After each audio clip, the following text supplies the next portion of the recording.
Sõbrad, lihtne nõuanne sellistel seljatõmmetel on siis liikuda enda õlgadega veidi kaasa. Nii saab sul selg palju rohkem tööd teha.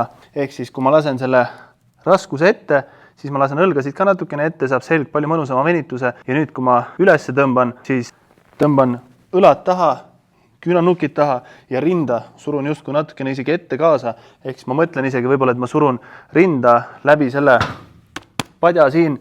Kui ma tõmban üles, eks ma ei tõmba lihtsalt enda rinda siit lahti, vaid ma surun rinda justkui natukene vastu sellele raskusele ja siis tõmban ülesse.